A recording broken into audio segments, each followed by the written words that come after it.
Tamela. Let's laugh and spread love. Tea with Tamela. You're more than enough. Tea with Tamela. Don't ever give up. Tea with Tamela. Come and fill your cup. Tea with Tamela. Hi guys, welcome back to another episode of Tea with Tamela, where we're talking faith, family, food, football, everyday moments in between. We have some very, very fun guests this season and some really great conversations. So excited to have you guys join me. I am joined today by my good friend, partner, baby's daddies, all the things, Mr. Demario Davis. Yo, yo, yo. What's good, people? Oh, is that your cool vibe?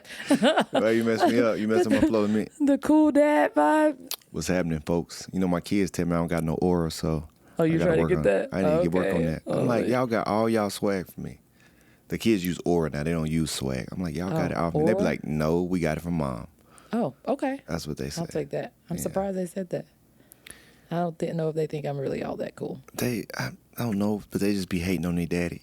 They be like, you got zero negative aura, daddy. Okay, so give me your voice again. What's your cool voice? I just was like, yo, yo, yo, what's happening, people? Oh, okay. We'll take it. We'll take Cool it. Come by as you nature. are. We're I'm cool by we're a nature. place. I don't have Listen, to- we say come as you are. Yeah. We welcome everybody from all different walks of life, all different come as you multiple are. personalities. You bring them all. You think I got multiple people in there? Whoa.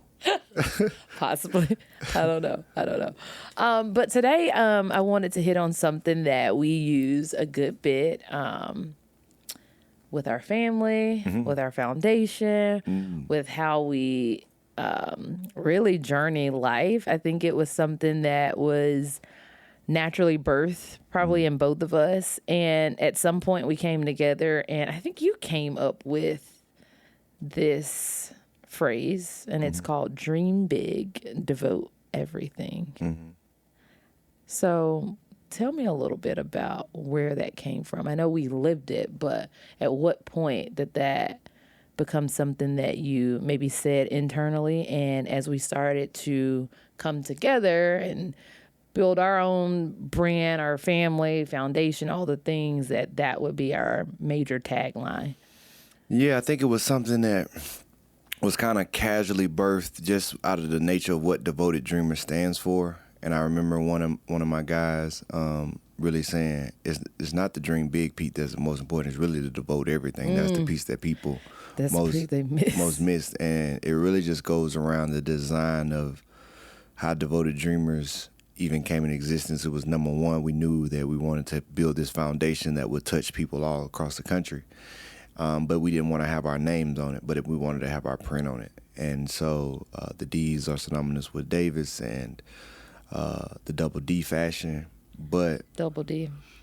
You didn't they want, really, say that again? you wanted to be able to use double D without using your name. Okay. Because I knew I wanted it to go places where it didn't need to have my name, because other people would take it and use it, and I just wanted the impact.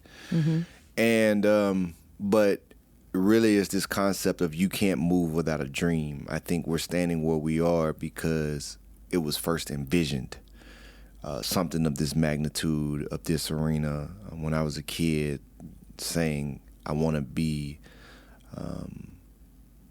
Like an Mike. NFL player. I want to go to the NFL. And you saying, I want to study humans in the way that they think. And I want to be an educator. And I want to be a host and take care of people. And so there was a vision, there was a dream of wanting to create it.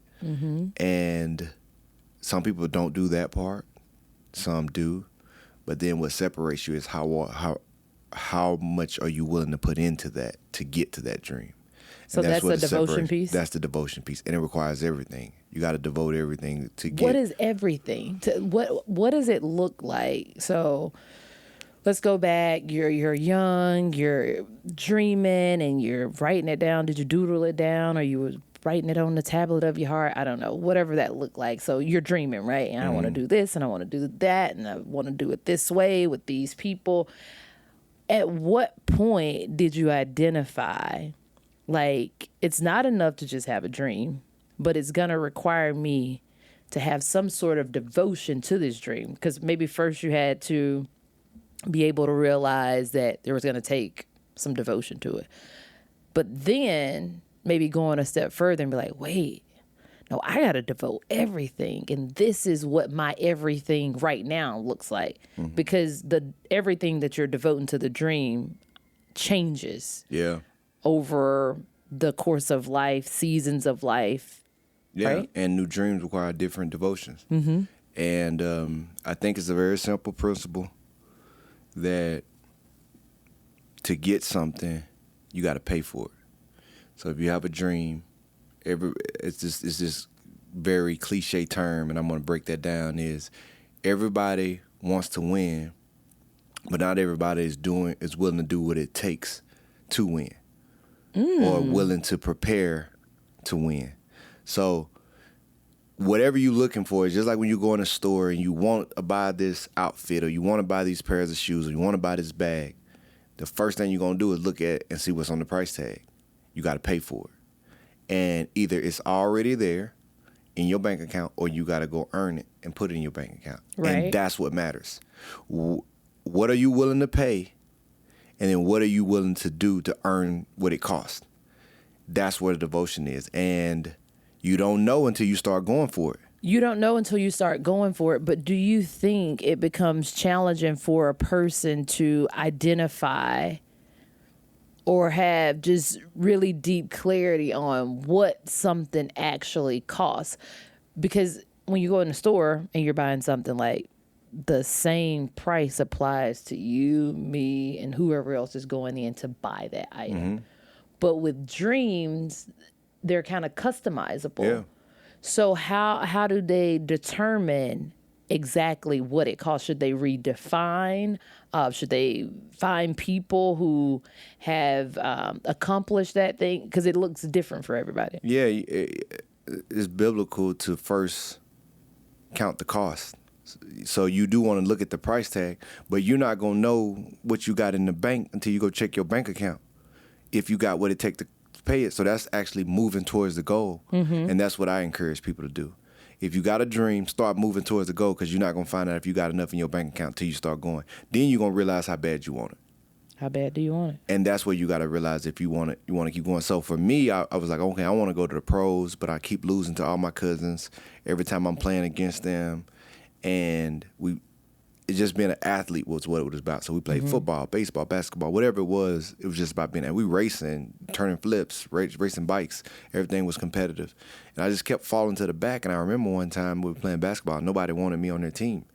And when they didn't want me on their team. Demario. Yeah, little Demario. It was rough.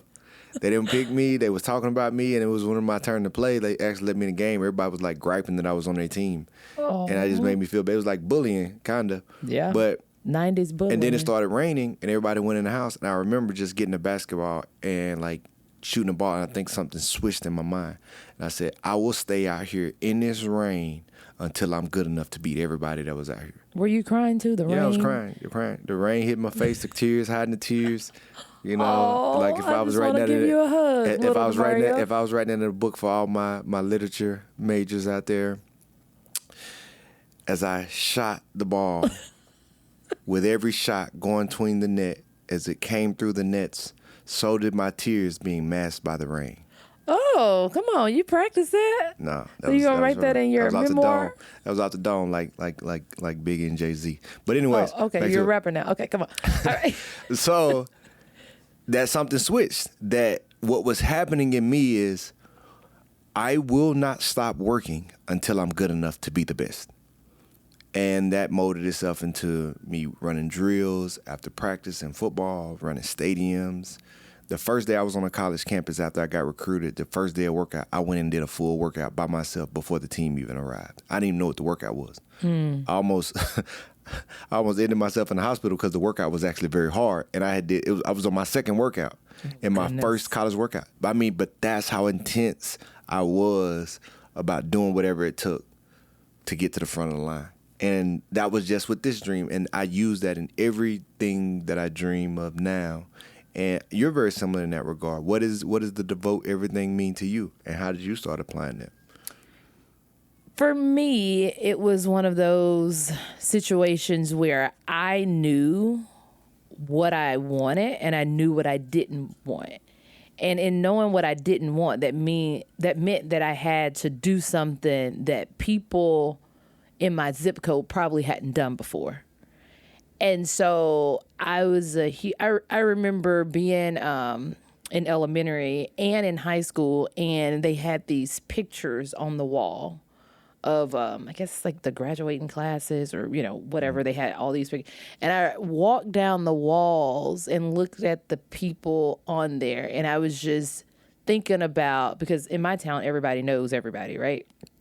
And so I'm kind of thinking through everybody's career path. I'm thinking of where they are in life, all these different people that I saw. And some of them you're seeing, how life kind of beat them up a little bit. Other people, you're seeing how they maximize every opportunity that was placed before them. You see very few people who actually left our town that maybe had the courage to dream even bigger. And so I remember one day just thinking like, wow, as I'm walking these halls and I'm looking at these individuals, I need to be able to really take in what did the individual, like, what were some of these people's dreams? And like, because everybody, you start to kind of, gather this information with asking, and then you're hearing their stories. And I'm like, how do I take all of these people's lived experiences and some of the things that I'm being exposed to, whether that's from reading, TV, and cultivate a plan where I'm able to put in place action steps that's going to get me to where I want to be.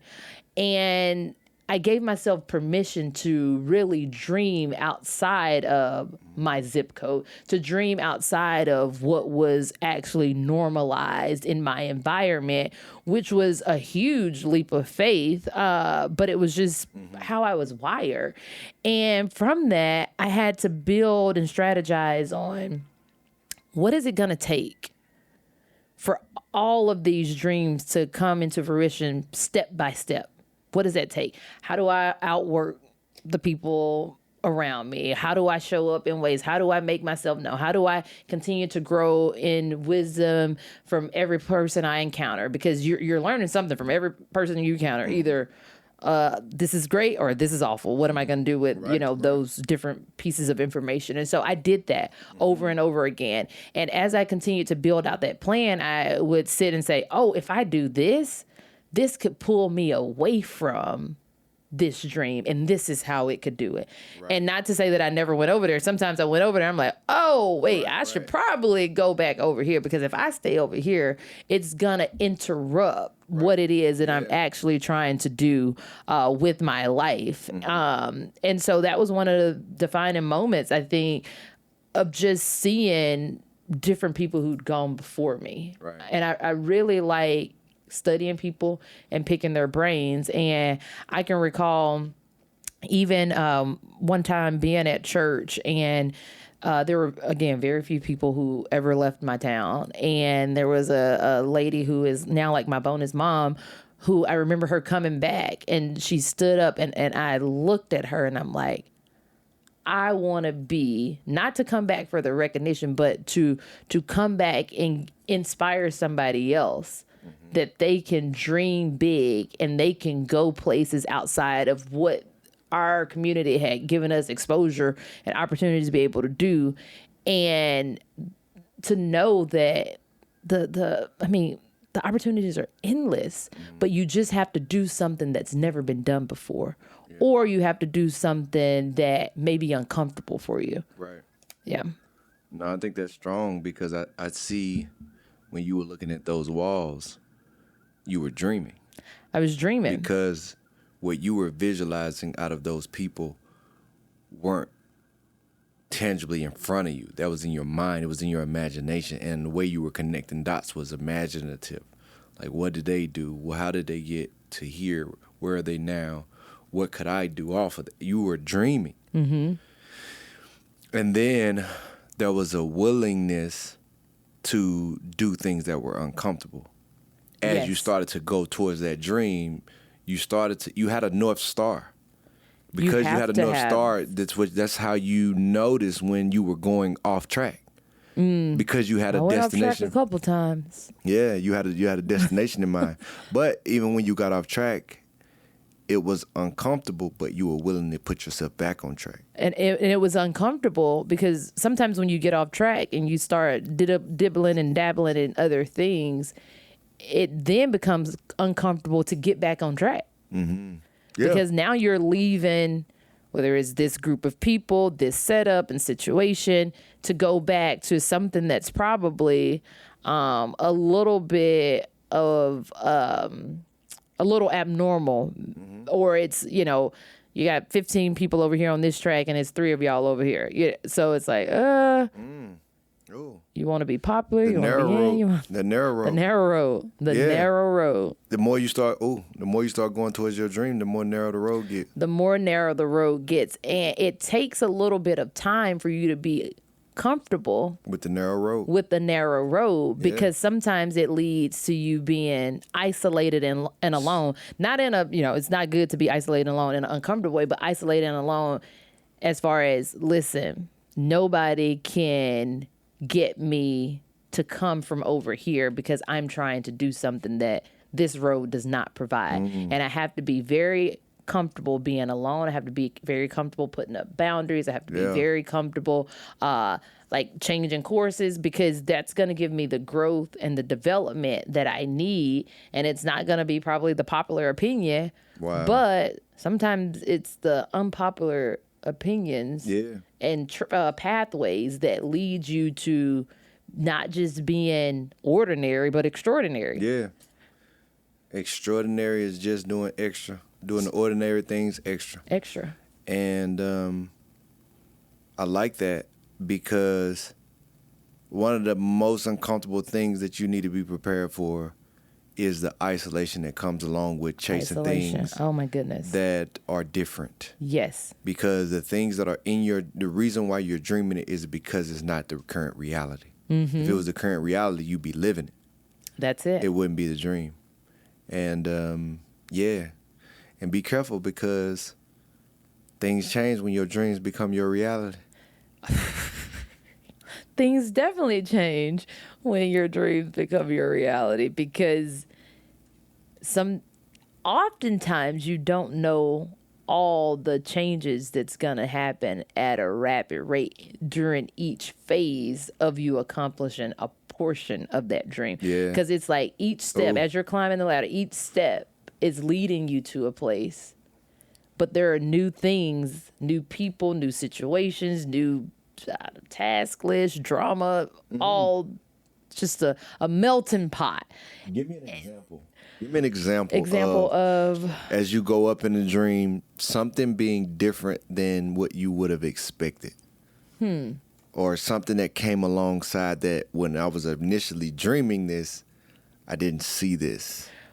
Well, sometimes it's the action steps that it takes, because when you're dreaming and you haven't been able to take the first step to make that dream a reality, you're not aware of all the work, the grit, the sacrifices that may go into it. Yeah. And so it looked like 10 steps, but it's actually 80 steps when you get close to it. It's actually 80 steps. So are you willing to take the 80 steps? You walked over there thinking it was 10. Or you going to turn around and go back and be like, you know what? That ain't really for me. I'm going to come up with another dream. Yeah. But even if you're going to come up with another dream, it's going to be the same. It's going to be the same. It's going to be the same thing. The same thing. So you're getting reps at building your character, building your momentum, building that grit and grind inside of you. Even if you take the 80 steps and decide, I don't want to do that thing specifically, but it's built something inside of me where I can take those same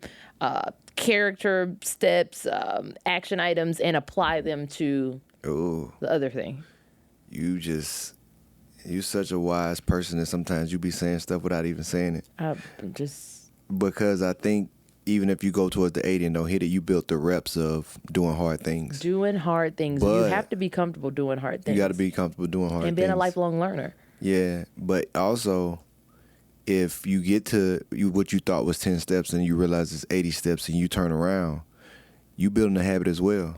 you are afraid of failure. being a habit. Afraid Yes, of you're building trying new things. You're building a habit. And Yeah. then you start to repeat that. So you have a choice. You can either repeat over and over again, taking the 80 steps. No matter what it is, I'm going to take that. Or I'm going to always go back. And you don't realize, probably when you go back 10 steps, you're going to go back 11. Then next time, you're going to go back 12. Ooh. And, because you just... Ooh. And it's not building anything sustainable inside of you. Yeah. And we have to be okay with being challenged. Yeah. And nothing worth having comes easy. At all. And social media, especially now, social media wasn't a big thing then. But it makes you think, or it tries to convince you that you can have all of these different lavish things and work minimally for them. Yeah. I'm like, well, that's actually not true, because the person who posted that clip probably worked 4 hours to make a 30-second clip. They forgot to tell you all that. Yeah. What I've been thinking about with social media, particularly, that it's not actually what people are watching that's making them think that success happens overnight. It's actually how social media is training your brain to work. Because of how the algorithm is giving you what you want instantly. Ooh, so come on, go deeper there. The go dopamine, your brain is feeding on the dopamine of like this instant gratification. So I want to watch a video and it's right here. I want something funny, it's right here. And it's feeding you the thing that you want. And so like you're constantly getting like a quick sugar rush or a quick high. Your brain is getting excited. That's why you pick your phone up without thinking.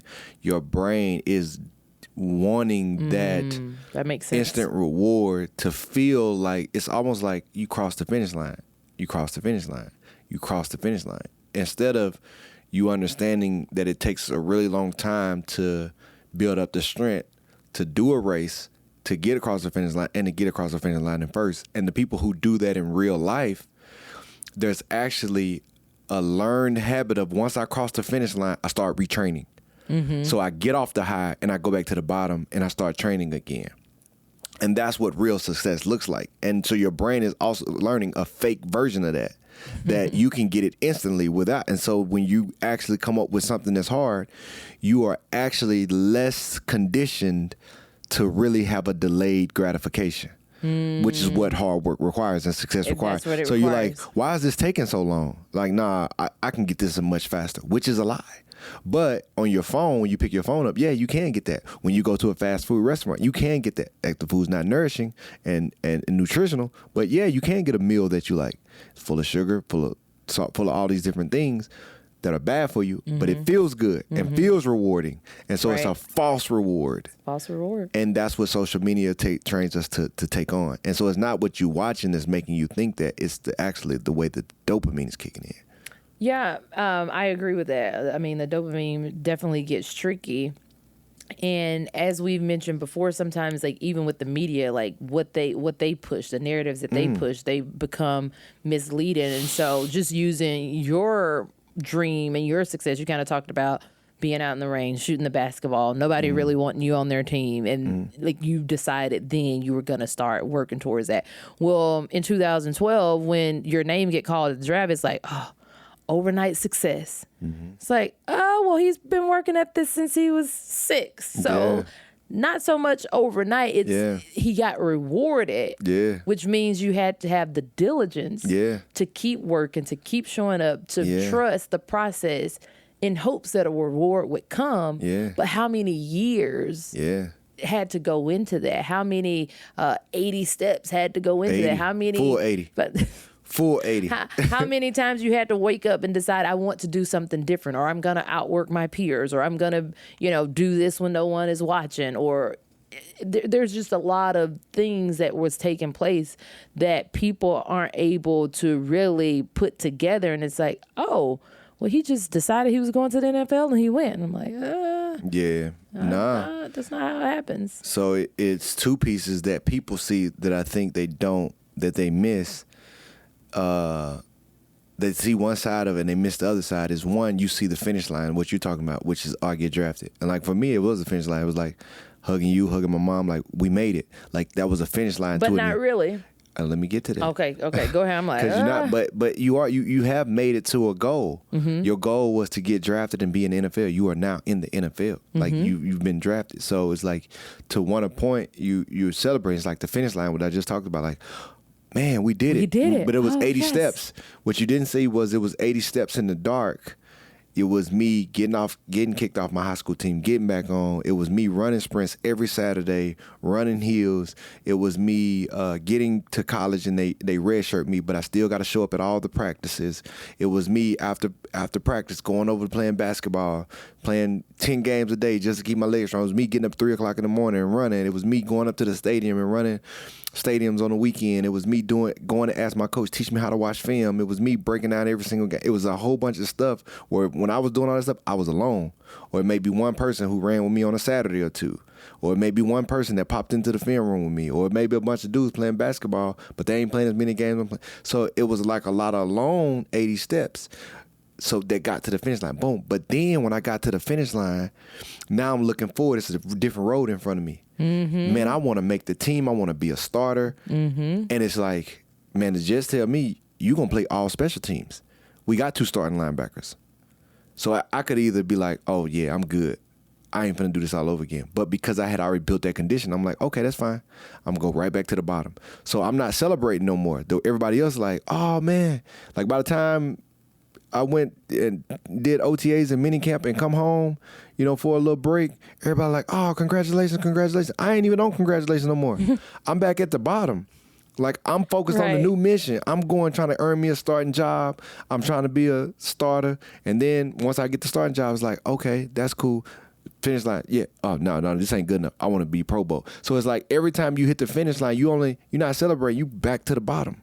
And I don't know if that's how you see it, like when you start. That's how I see it. But what's happening, I guess, I don't know if you know this answer or not, but what do you think that's happening for people to get so comfortable that they're not continuing to chase, continue to build certain skill sets, continue to identify, like, okay, I've made it here, but there's more. And it's okay if some people, are comfortable, like, you shouldn't, if you don't let nobody else dictate the dreams that you should create to go and chase. But what do you think is happening for people to just become stagnant?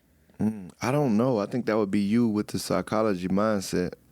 I just know how I think, and that's never an option for me. It's never an option for me either. Yeah, I'm saying, but I know you have a way of viewing yourself and taking kind of like a mass approach. What do you think that is that's allowing people to kind of, it's almost like they excelling too long. It's like you like, all right, I got to cross this finish line. I ain't gonna run no more for a little while. It could be a combination of things. Sometimes people get comfortable. Sometimes people want things easy, and when they realize what all it takes to get them, then they're not willing to continue.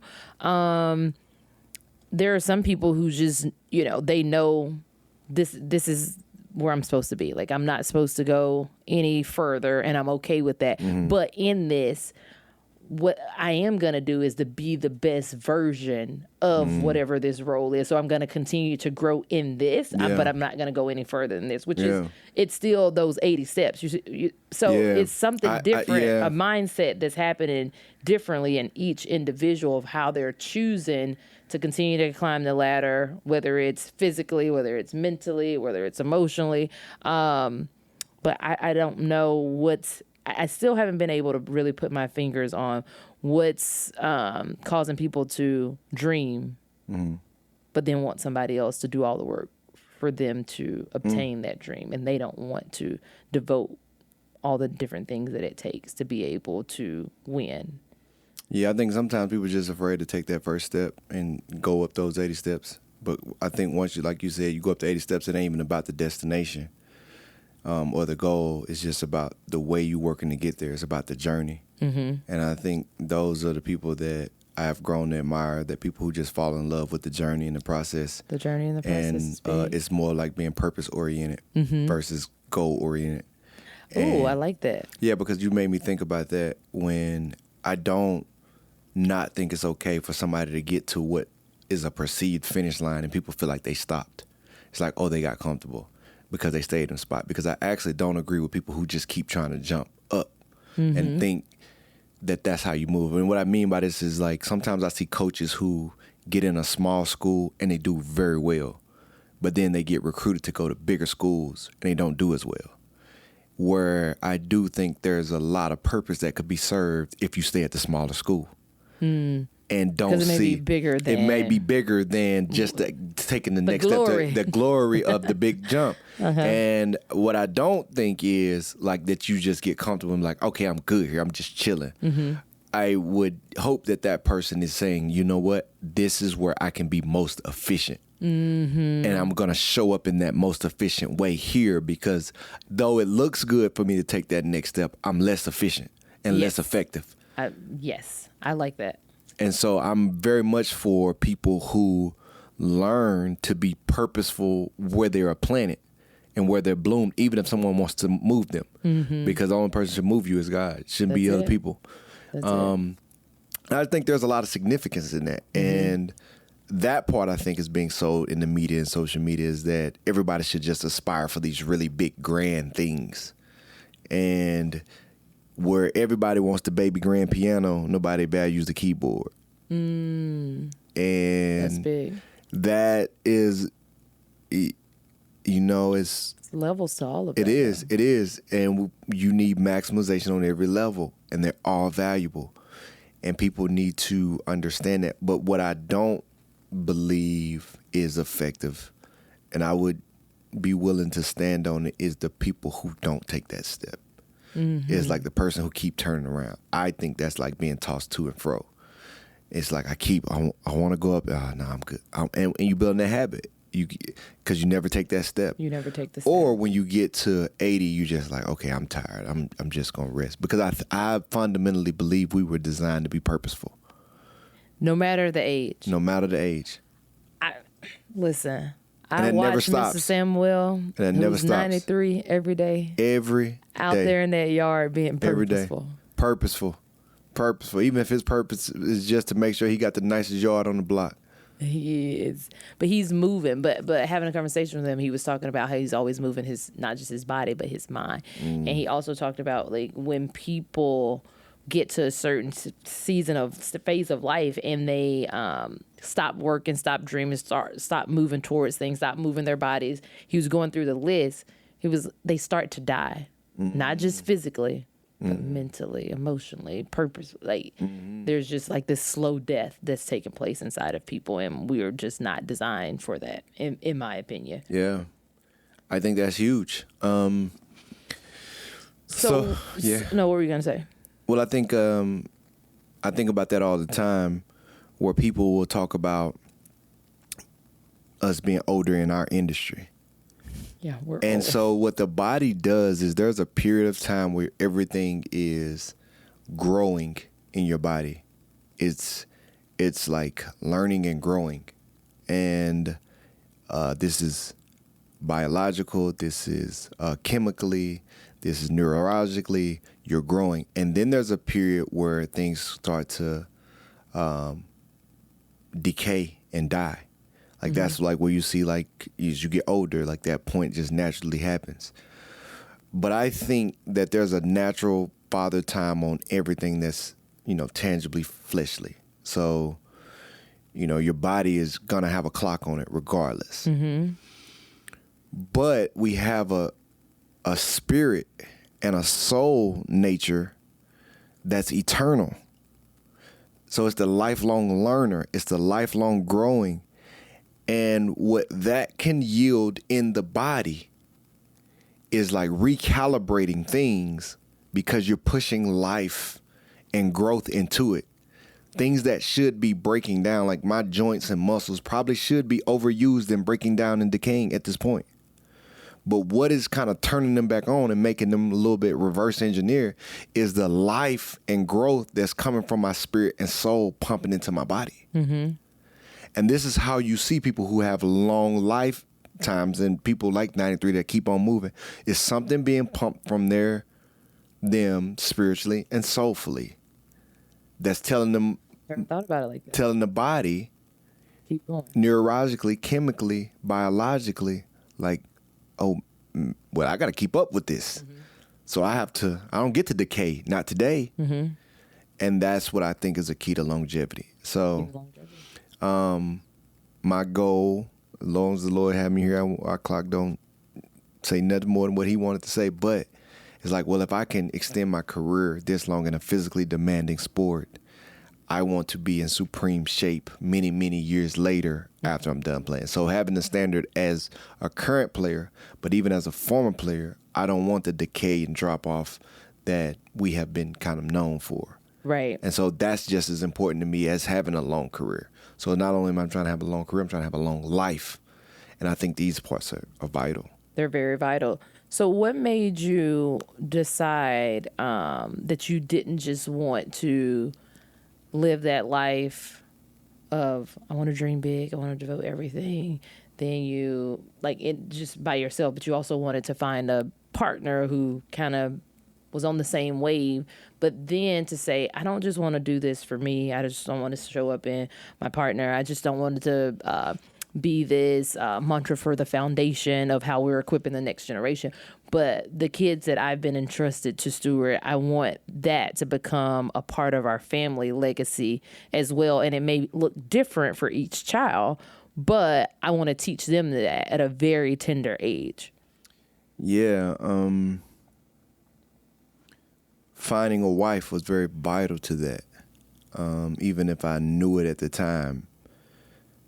As I look in hindsight, I think subconsciously that was a very big part of it, because how I live is in a way that's the same thing that's happening. It's like almost like a restaurant. Mm-hmm. That what you see on the commercials and on the billboard is 10 times better when you see it in the restaurant.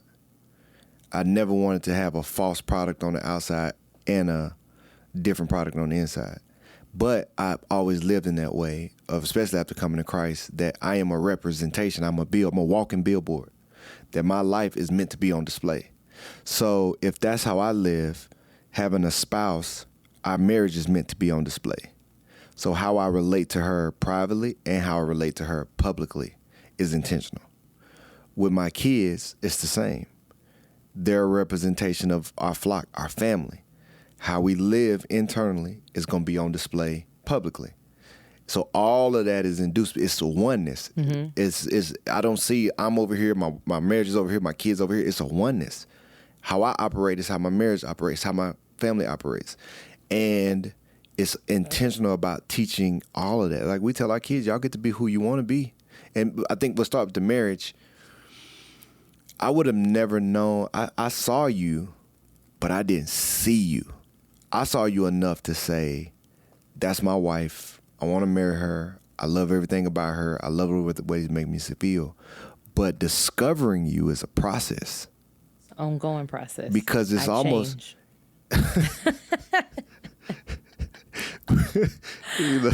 we all change, but it's almost like a sculpting, and you start with like a stone and you sculpt in a stone, and as you get closer, you're like, what is this shiny under here? And you realize, man, I got a diamond. And you're just like, oh my gosh, it's like a rare diamond. It's just because you couldn't see it from, you only know a person so much. Like we met and got married in a year, and I think I'm not against getting married quickly because I want you to get into the life with the person. Because more and more time, the more you're going to get a chance to discover the person. And I'm like, oh my gosh, this is so rare. And the more I realize how perfectly made you were for me. And so it's like what I'm about, you are about by design. I don't have to make you about that. We're about the same things. And so what we push and champion our kids is just what we're about at our core. Like we both believe, like when we're talking to our kids, some of the stuff we've talked about, like we wanted to do, but some of the stuff we just be on the fly and be like, dang, I agree with exactly what she's saying. It's just like, I remember the first time hearing it, you told our kids, like, we don't care what you want to be, we're going to help you find that. But what you don't have is an option of not being excellent at it. And I was like, dang. I did say that. I was like, I agree with that. We built the same. And that's very important with how we raise our kids up. And like, these are the principles that we model. Who you are and who you get to be, we don't get to tell you that. God put that in you. But the principles, we believe in these principles. Part of being part of Davis family is this. Yeah. So a lot of times when people are dreaming, and I don't even know if we'll run into this with our kids in the future, but as you're dreaming, sometimes you feel like you have to perfect that dream, or you have to perfect certain things before you actually start taking those steps. And so then it kind of forces you to become stagnant in that. How do you start to dream, but then start to take those steps where it doesn't become stagnant, or you don't have to feel like you have to perfect the thing before you move to the next step? Because there's a lot of growth opportunities happening as you're moving, right? Yeah, I'm interested to hear your perspective on that. I think for me, it says teaching people, don't be afraid to fly planes before they're fully built. Mm-hmm. It feels dangerous, but that risk is what you need. That survival skill is what you need to actually keep going. So it's like, if I lift a plane up and I'm building it at the same time, if I don't get this plane to flying, it's going to crash. If you don't get it to flying, it's gonna crash. Yeah, so like I'm building a plane and flying it at the same time. So imagine a pilot and I don't have like a cover on the plane. I don't have all the wings. I want to be on that. And it starts to lift off from the ground. Right. Well, I have an urgency to build it. Okay. So that it can keep me up. Mm-hmm. And if I wait till I build the plane, it never leaves the ground. But as I'm up there in the air, I start to run into these other people who flying planes. So it doesn't have to be perfect for you to start it. It don't have to be perfect. It don't have to be perfect. What's your feedback on that? How do you... I agree with you. It doesn't have to... You have to begin... If you don't take the steps, you're never going to get there. You're never going to know like all the steps that needs to be taken. You have to be willing to make mistakes. That's the only way that you're going to grow in life. And if you're not willing to make mistakes and you want to perfect something before you actually take the first step, then you're not going to get very far. Yeah. And then who you going to perfect it on? How you going to know if it's perfect? Talk about that. Something. Talk about the making mistakes. And what are people afraid of in making mistakes? Well, okay, so... this gets tricky because there are some mistakes that we make and they're just foolish. Now they just off the wall things that we've labeled as mistakes, but those are just lifestyle choices that you've made, and they can prevent you from accomplishing a whole group of things. But when you're taking action steps towards a dream, and you fail at something, you should use that as a learning experience to be able to define, what does this mean for me in this moment? Like, okay, this was a closed door, or this was a no, or I did that and that caused this, but I took the first step. So what am I learning from this situation and this experience that I can take back to continue to grow so that I can move forward in pursuing this again and not just shelving it? And so it's a lot of growth opportunities that's happening in those mistakes. Now, I'm not saying go out here and be crazy, but when you're trying to do the right thing and you're establishing a plan for how you're going to accomplish this dream, you have to be willing to learn from those mistakes and use those as life lessons, because they're probably not just going to impact you pursuing that current thing, but it's going to be something that's going to be impactful for years and years to come, because there's going to be a defining moment in something. Yeah, what do you say to the person who that's what's keeping them from taking the step, is they feel like they've made too many mistakes. They feel like every time they try something, they get it wrong. They feel like they get in their own way. And they didn't grow up with the training, and necessarily they haven't come to people who've helped them try to get back on track. But they feel discouraged because what if I do fail? And it's a super foolish mistake, and it's all out there for people to see. Well, the thing about it is you get to choose. You're either going to stay down or get up. And what's going to happen when you stay down? Nothing. You're just going to be down there. People going to be kicking and walking over. And you definitely can't dream and take no step. So you have to be willing to sit face to face with it, not minimize it, see it for exactly what it is, strategize a plan of how do I bounce back from this, regardless of who it's on display in front of? How do I bounce back from this? How do I make sure that I put things in place to not go down this path or make this same mistake again? If it's like one of those mistakes that was preventable. Mm-hmm. But if it's, I coded this green and it should have been coded blue, then it's like, okay, why did I? That's a whole different strategy that you're building now, because all mistakes, although they're mistakes, they look different. So how you get up from them, how you re-strategize, how you execute a plan from them, so it's like a case by case. Yeah. No, I think people struggle more with the second one. This might just be me. I think people struggle more with not the failure of, I was taking a test and, instead of scoring a 95, I scored an 85. And I tried to do my best, but it just came up shorter than I wanted to. I think people struggle from the things that they feel like could have been preventable, the things that they feel humiliated about, the things they feel shame around, the things they feel guilty. And, I tried my marriage. I tried to be married, and it didn't work. Mm-hmm. So I ain't get married no more. Or I tried to start a business, and I got stole from, or I got hustled, I got swindled. I ain't starting another business. I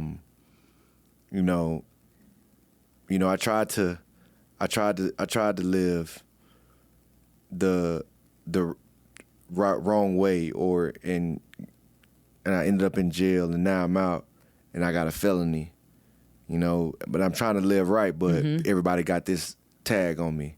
It ain't like I can just go in and just be like, oh, it's like, I think people deal with the mistakes and the blunders that they feel shame, guilt, and that keeps them from, that dream might be available for you, but ain't no dream available for me no more.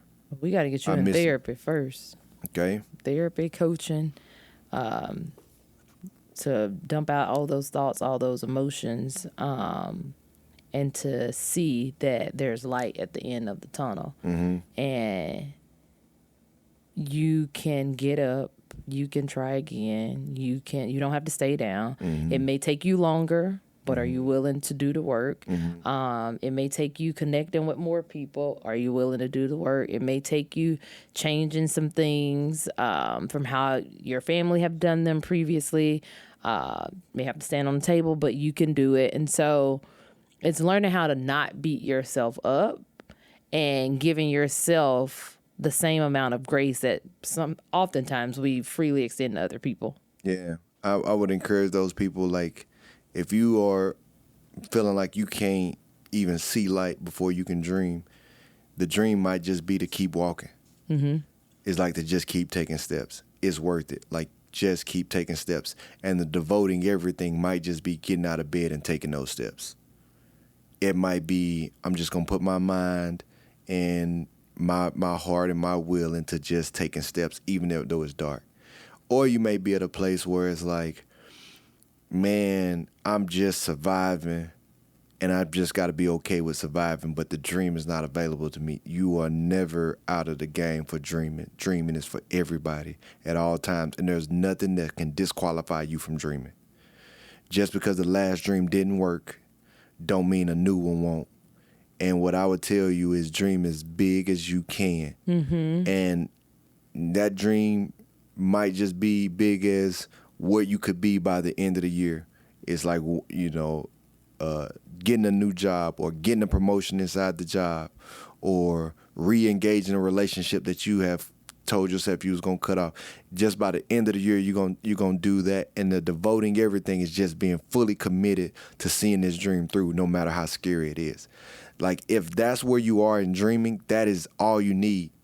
And getting to the end of that road, it's worth it. And when you get to the end of that road, you're going to have so much momentum and so much life to dream past it. Mm.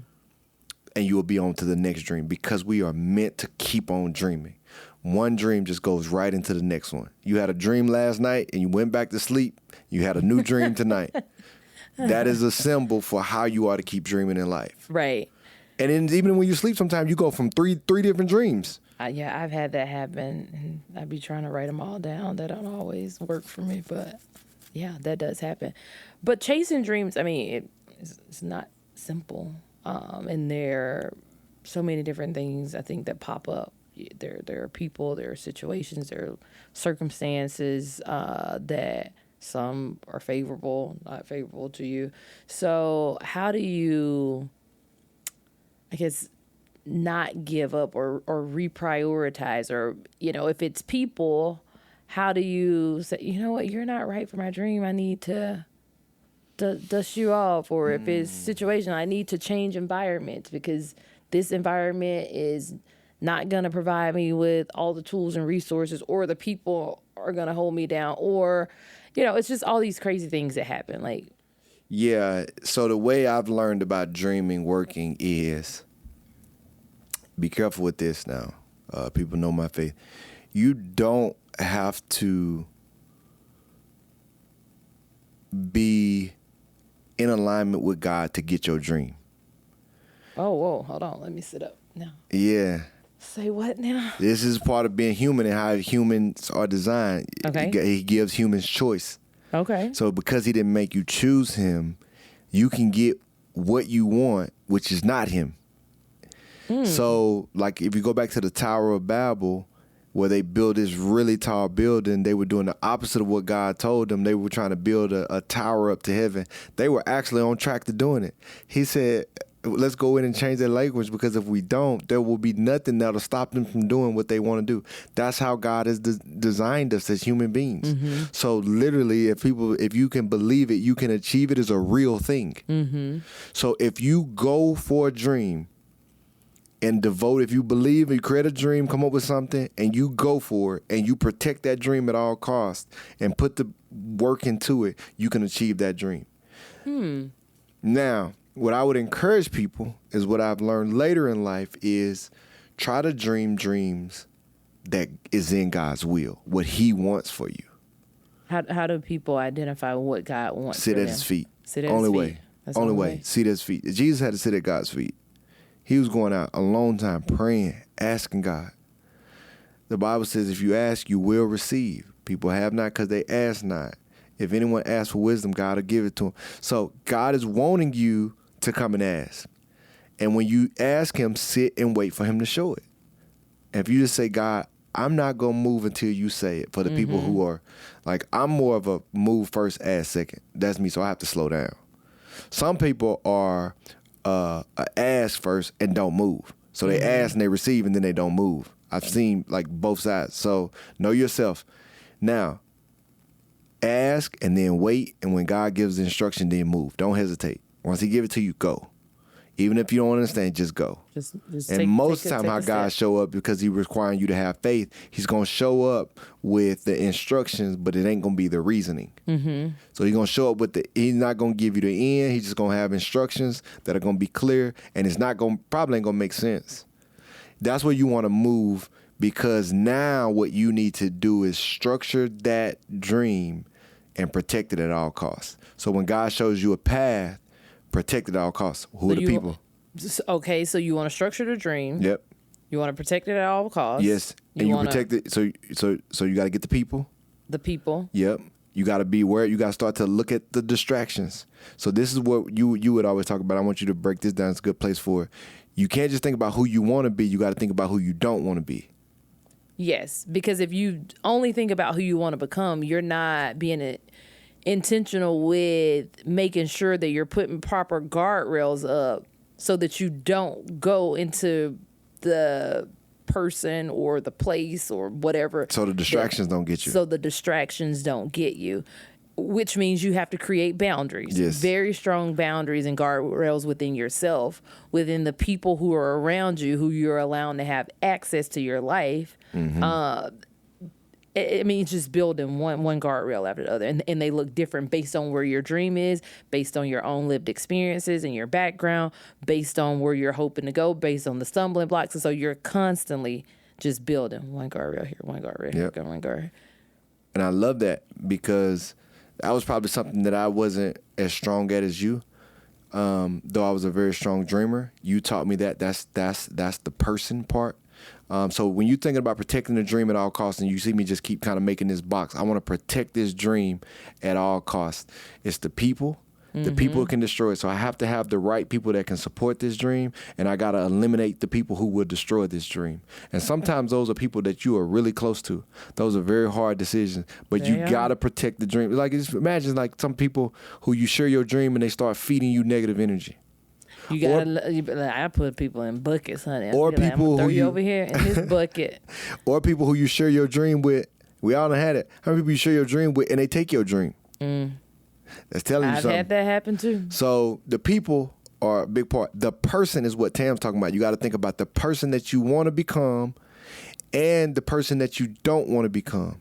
And the key part about the person that you want to become, don't just think about where you want to be. Think about how you want to get there. And everybody who's a part of your life aren't meant to go with you. Yeah, we talking about you. Yeah. So you talking about me? No, I'm saying we talking about you, like the person. I can't go on the dream. You kicking me off? I can't go. No, go ahead. No, but I'm just saying, like, it's very important to know that when you are doing something, especially something God has called you to, not every person is going to be able to honor and respect that and uplift you in that. Mm-hmm. And so sometimes it's the people, because you brought up people a couple of times, who are the closest to you, who you got to kick off the ship. Yeah. And that's hard. Yeah. It's challenging. Yeah. And it's uncomfortable. It's something that you really don't want to do. But when your dream is so much bigger, when your assignment and your calling is dependent on your obedience and your diligence and your hard work, you have to be able to minimize the distractions. And sometimes those distractions come in people form. Yeah, because not everybody that you trying to come bring with you is bad, but they become bad because they're dead weight. Yes. And that's just because you're going to another level. And so it's like, that's what it really is, the uncomfortable part. It becomes easier to say no to the people you know who bad. Yeah. Bad. It's hard to say no to people who don't mean they're not bad, but they can't go. They can't go. New levels, new devils. And sometimes the devils become the people who didn't appear as devils. Yeah, I think those are the bad people we're talking about. But I'm saying you become the devil when you try to bring people up to a level that they wasn't supposed to come to. Because you actually become bad for them. Because they weren't. Ooh, yeah. You become bad for them because you tried to bring them up to your before space they were ready, and they not ready, or they may not ever be ready. Yeah, and it might not be the level for them. And that's okay. Absolutely. You have to be okay with that, and then they have to be okay with that. And then the last piece to protect at all costs is priorities. You have to prioritize. You can't do everything. Mm-hmm. So saying yes to something means you got to say no to something. Ooh, I don't like saying no.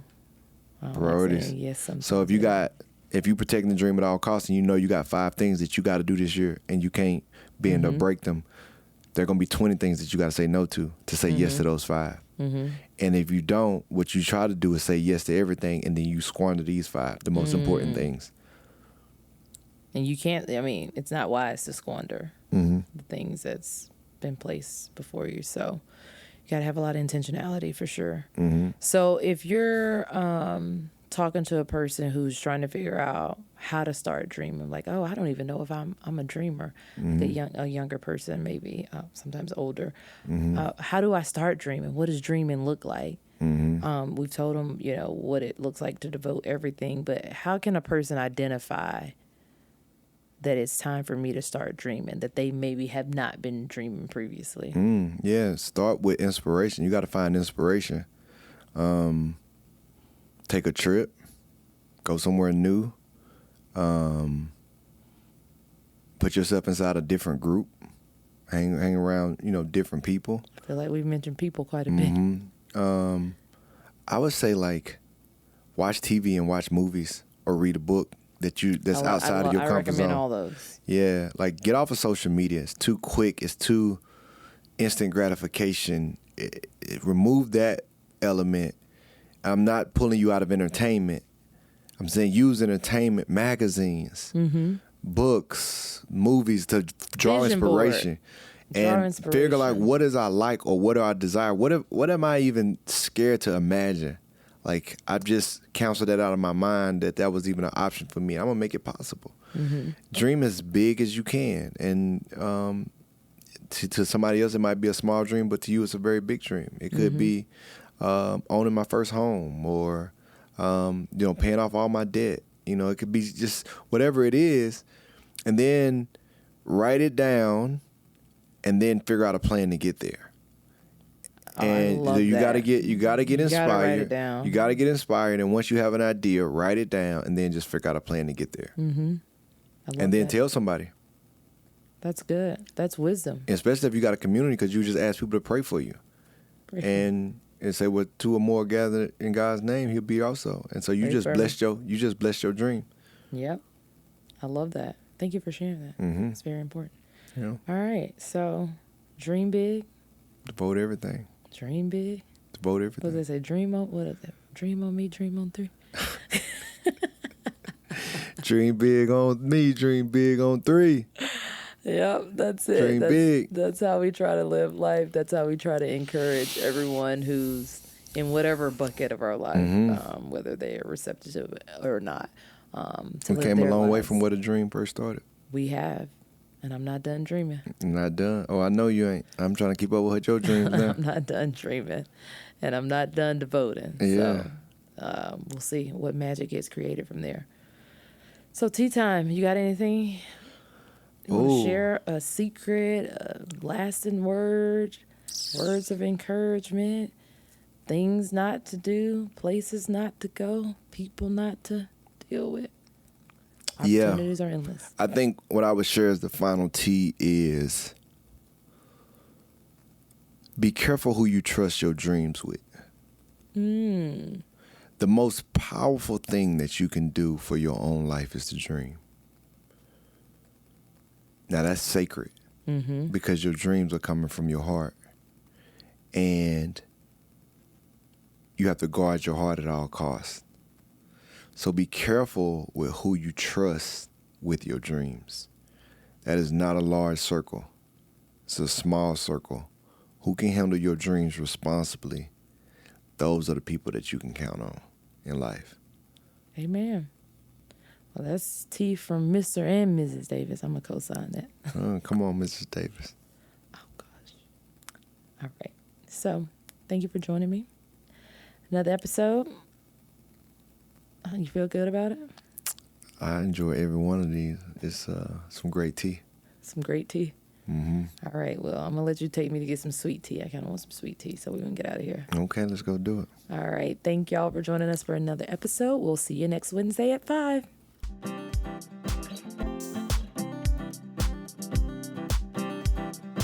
Tea with Tamela. Let's laugh and spread love. Tea with Tamela. You're more than enough. Tea with Tamela. Don't ever give up. Tea with Tamela. Come and fill your cup. Tea with Tamela.